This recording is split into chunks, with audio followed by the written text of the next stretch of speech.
মনে করি রিজুলাকে জিজ্ঞাসাবাদ করা উচিত এবং ফজলুর রহমান সাহেবকেও জিজ্ঞাসাবাদ করা উচিত কি ইঞ্জিনিয়ারিং তারা করেছে, তাদের সাথে তারা জড়িত ছিল এবং এটা আউটকাম কি হয়েছে আমরা করতে পারছি। আপনারা যেটা বলেছেন যে ডেপুটি স্পিকার নিয়ে আমাদেরকে অফার করা হয়েছে, আসলে এখানে দুটি বিষয় আছে। একটা বিষয় হচ্ছে আমাদের বর্তমান যে কনস্টিটিউশন, এই কনস্টিটিউশনে লেখা আছে যে জাতীয় সংসদের একজন স্পিকার এবং একজন ডেপুটি স্পিকার থাকে। এটা হচ্ছে বর্তমান সংবিধান। আমরা যে রিফর্মস প্রস্তাবনা আমাদের যেটা আছে সংস্কার প্রস্তাবনা, সেখানে আমরা একমাত্র প্রস্তাব দিয়েছিলাম যে একজন স্পিকার থাকিবে, দুইজন ডেপুটি স্পিকার। সেই দুইজন ডেপুটি স্পিকারের মধ্যে একজন সরকারি দলের হবে, একজন বিরোধী দলের। এই ব্যাখ্যাটা এখনো কনফিউজ। যদি এমন হয় সরকার বর্তমান সংবিধানের আওতায় যে একজন স্পিকার হবে সরকারের কাছ থেকে, আর যে একজন ডেপুটি স্পিকার আছে এটা তারা বিরোধী দলকে অফার, সেই ক্ষেত্রে বিষয়টা কি হয় আমরা বিবেচনা করি। তবে সেই জন্য তাদের কাছ থেকে আমাদেরকে অফিসিয়ালি লিখিত প্রস্তাব পাওয়া জরুরি।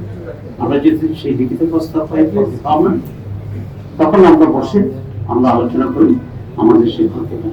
This is one.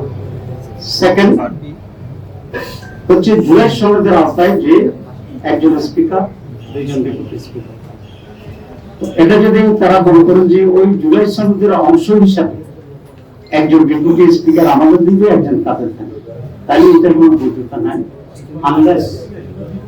আনলেস যে রিফর্মসের গণভোটের যে রিফর্মসের টোটাল যেটা আছে এটা বাস্তবায়ন না হওয়া, তো সেটা টোটাল বাস্তবায়ন হলে যদি দুজন হয়, একজন আমাদেরকে অফার করে, তখন আমরা আইনি ভিত্তিটা পর্যালোচনা করে সেটা। সুতরাং এখানে দুটো অংশ আমি আবার রিপিট করছি, টু বি ভেরি ক্লিয়ার। একটা হচ্ছে বর্তমান সংবিধানের আওতা একজন স্পিকার থাকিবে, একজন ডেপুটি স্পিকার। সেক্ষেত্রে স্পিকার সরকারি দল নেবে এবং আমাদেরকে ডেপুটি স্পিকার অফার করবে। এখানে আইনের খুব বেশি ব্যর্থ নেই। তবে সেক্ষেত্রে আমরা মনে করি সরকার আমাদেরকে লিখিত প্রস্তাব দিলে আমরা বিষয়টা নিয়ে পর্যালোচনা করে আমাদের সিদ্ধান্ত যাব। আর যদি দ্বিতীয়টি হয় যে তারা দুজন ডেপুটি স্পিকার, এর ভিতরে একজন আমাদেরকে দিয়ে, একজন আমাদেরকে দেবে না, এটার বৈধতার কোনো সুযোগ নেই। এ ধরনের প্রস্তাবে তো আমাদের গ্রহণ করার কোনো প্রশ্ন নেই। বরং আমাদের দাবি থাকে যে জুলাই চার্টারকে পূর্ণাঙ্গভাবে বাস্তবায়নের উদ্যোগ নিয়ে এটাকে যদি আইনি ভিত্তি দেওয়া হয়, সংবিধানে ইনক্লুড করা হয়, তখন দুইজন স্পিকার আইনসম্মত হবে, সংবিধান সম্মত হবে এবং একটি বিরোধী দলকে দিলে, একজন সরকার নিলে এই আইনি ভিত্তি হবে, তখন এটা ডিসিশন হবে। আনলেস লিগ্যাল বেসিস ডেভেলপ করা যাবে না। আর প্রথমটা আমি বলেছি, সরকার যদি আমাদেরকে লিখিত প্রস্তাব দেয় তখন আমরা এটা বসে করবো, এখানে কি করবো। কোন একজন ব্যক্তি বা মন্ত্রী মৌখিকভাবে বললে